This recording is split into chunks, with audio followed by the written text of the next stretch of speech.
How OpenAI's ChatGPT helped scientists crack a tedious physics problem. AI is being integrated with this scientific enterprise right now in many ways. In some enterprises, more wholesale than in others. Yes, इस खबर में बताया गया है कि open AI का chat GPT वैज्ञानिकों की मदद से एक बहुत जटिल और उपजाऊ भौतिकी की समस्या सुलझाने में सहायक बना है। यह पहली बार नहीं है कि एआई ने मदद की हो, लेकिन खास बात यह है कि इस बार एआई ने सिर्फ तेज गणना नहीं बल्कि टेक्निकल इंसाइट दिया है, यानी कि नया विचार या दृष्टिकोण दिया है जिसे वैज्ञानिकों ने खुद गणित और प्रयोग से वेरीफाई किया है। ओपन एआई ने यह रिसर्च 13 फरवरी 2026 को पब्लिक रूप से बताया है। चैट जीपीटी की रोल क्या है? तो वैज्ञानिक का ऐसी थ्योरिकल फिजिक्स प्रॉब्लम पर काम कर रहे थे जो बहुत ज़्यादा कैलकुलेशंस वाली थी। चैट जीपीटी ने इक्वेशंस को रेफरेंस करने का नया तरीका सुझाया। ये बताया कि कौन सा स्टेप जरूरी है और कौन सा छोड़ा जा सकता है।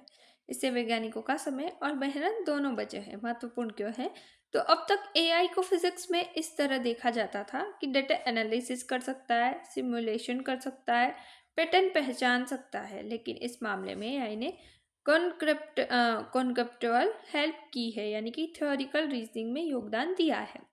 किस साइंटिस्ट या रिसर्चर ग्रुप ने काम किया? तो जो Alfredo Guevara Institute for advance study, Alex Lupsa का जो कि Vanderbilt University and OpenAI, David Skinner University of Cambridge, Andrew Strominger जो कि हार्वर्ड यूनिवर्सिटी से है, और Calvin Weil OpenAI research team.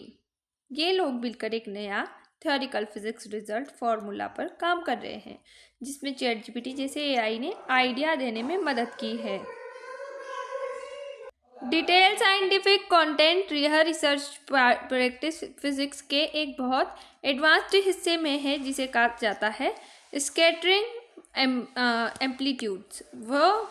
वो गणितीय फॉर्मूलाज है जिनसे पता चलता है कि कण यानी कि पार्टिकल्स एक दूसरे से कैसे इंटरेक्ट करते हैं। विशेष रूप से ग्लोन्स ये वे कण हैं जो स्ट्रॉन्ग न्यूक्लियर फोर्स यानी कि अत्यंत शक्तिशाली बल पैदा करते हैं। इसमें क्या हुआ? तो चैट जीपीटी 5.2 का अपडेट एआई मॉडल ने एक अनुमानित फॉर्मूला सजेस्ट किया जो बाद में वैज्ञानिकों के मेडिटिकल प्रूव किया गया है। और ये फॉर्मूला बताता है कि सिंगल मीन्स ग्लूनो ट्री एम्पलीट्यूड कभी कभी जीरो नहीं होते, मतलब कुछ इंटरेक्शन की संभावना पहले सोची गई से ज़्यादा जटिल है। एआई की भूमिका, तो एआई ने न्यू फॉर्मूला मतलब मैथमेटिकल स्ट्रक्चर को सुझाया और रिसर्च टीम ने उसे फैलाकर सिद्ध किया, इसे फिजिक्स के नियमों से वेरीफाई किया। इससे यह साबित हुआ कि एआई सिर्फ टूल है पर ह्यूमन एक्सपर्ट्स के साथ मिलकर काम करता है। बड़ा सवाल, क्या एआई पर टेक्निकल फिजिक्स जैसे गहरे विषयों के भरोसे किया जा सकता है?